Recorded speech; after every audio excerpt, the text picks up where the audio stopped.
بسم اللہ الرحمن الرحیم۔ صرف 5 منٹ کا مدرسہ قرآن و حدیث کی روشنی میں 287واں دن 17 شوال المکرم۔ نمبر 1، اسلامی تاریخ۔ ام المؤمنین حضرت زینب بنت جحش رضی اللہ عنہا، حضرت زینب رضی اللہ عنہا حضرت عبداللہ بن جحش رضی اللہ عنہ کی بہن اور حضور صلی اللہ علیہ وسلم کی پھوپھی ذات بہن تھی۔ انہوں نے شروع ہی میں اسلام قبول کر لیا تھا۔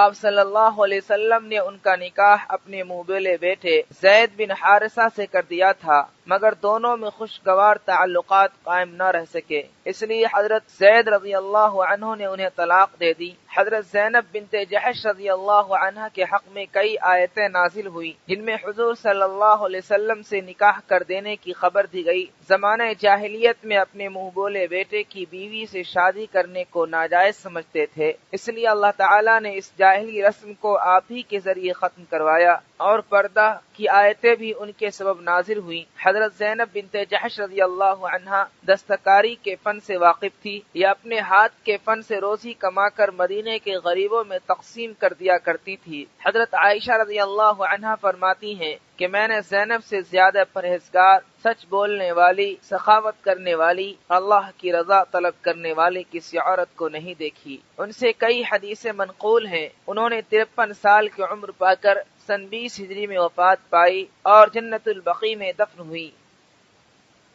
نمبر 2، اللہ کی قدرت۔ دانت اللہ کی نعمت۔ جب بچہ پیدا ہوتا ہے تو اس کے منہ میں دانت نہیں ہوتے، اس لیے کہ اسے صرف ماں کا دودھ پینا ہے۔ بچہ جیسے جیسے بڑا ہوتا ہے اس کو دودھ کے علاوہ دوسری نرم چیزیں دی جاتی ہیں۔ اس وقت اللہ تعالیٰ اس بچے کو چھوٹے چھوٹے دانت دیتے ہیں۔ جب بچہ 7-8 سال کا ہوتا ہے تو اس کی خوراک بھی بڑھ جاتی ہے اور وہ سخت چیزیں بھی کھانے لگتا ہے۔ اس وقت اللہ تعالیٰ وہ چھوٹے چھوٹے دانت گرا کر دوسرے نئے دانت دیتے ہیں جو پہلے دانتوں سے مضبوط اور بڑے ہوتے ہیں۔ اس کے ذریعے انسان کے چبانے کی صلاحیت بڑھ جاتی ہے۔ اللہ کی قدرت پر ذرا غور کریں تو پتہ چلتا ہے کہ انسان کی ضروریات کے لیے اللہ تعالیٰ نے اپنی قدرت سے کیسا اچھا انتظام کیا ہے۔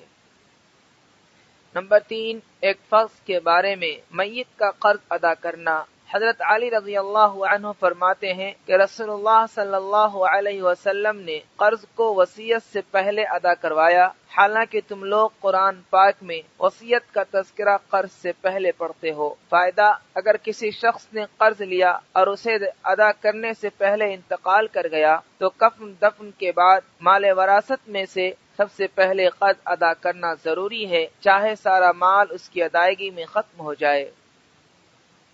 نمبر 4، ایک سنت کے بارے میں، عشاء کے بعد جلدی سونا۔ رسول اللہ صلی اللہ علیہ وسلم عشاء سے پہلے نہیں سوتے تھے اور عشاء کے بعد نہیں جاگتے تھے بلکہ سو جاتے تھے۔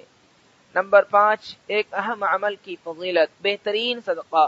رسول اللہ صلی اللہ علیہ وسلم سے سوال کیا گیا، کون سا صدقہ افضل ہے؟ آپ صلی اللہ علیہ وسلم نے فرمایا، افضل صدقہ یہ ہے کہ تو اس وقت صدقہ کرے جب صحت مند ہو اور مال کی خواہش ہو اور مالداری کی امید رکھتا ہو اور فقر و فاقہ سے ڈرتا ہو۔ نمبر 6، ایک گناہ کے بارے میں، اپنے علم پر عمل نہ کرنے کا وبال۔ رسول اللہ صلی اللہ علیہ وسلم نے فرمایا، قیامت کے دن سب سے زیادہ سخت عذاب اس عالم کو ہوگا جس کو اس کے علم دین نے نفع نہیں پہنچایا۔ فائدہ، جس آدمی کو شریعت کے بارے میں جتنا بھی علم ہو اس کے مطابق عمل کرنا ضروری ہے، اپنی جانکاری کے مطابق عمل نہ کرنے پر سخت عذاب کی وعید سنائی گئی ہے۔ نمبر 7، دنیا کے بارے میں، دنیا سے بچو۔ رسول اللہ صلی اللہ علیہ وسلم نے فرمایا، سنو، دنیا میٹھی اور ہری بھری ہے اور اللہ تعالیٰ ضرور تمہیں اس کی خلافت عطا فرمائیں گے تاکہ دیکھیں کہ تم کیسے اعمال کرتے ہو، پس تم دنیا سے اور عورتوں کے فتنے سے بچو۔ نمبر 8، آخرت کے بارے میں، جنت کی نعمتیں۔ قرآن میں اللہ تعالیٰ فرماتا ہے، مقرب بندوں کے لیے جنت میں ایسے میوے ہوں گے جن کو وہ پسند کریں گے اور پرندوں کا ایسا گوشت ہوگا جس کی وہ خواہش کرے گا، اور ان کے لیے بڑی بڑی آنکھوں والی حوریں ہوں گی جیسے حفاظت سے رکھا ہوا پوشیدہ موتی ہو۔ یہ سب ان کے اعمال کا بدلہ ہوگا اور وہاں کبھی وہ بیہودہ اور بری بات نہیں سنیں گے، ہر طرف سے سلام ہی سلام کی آواز آئے گی۔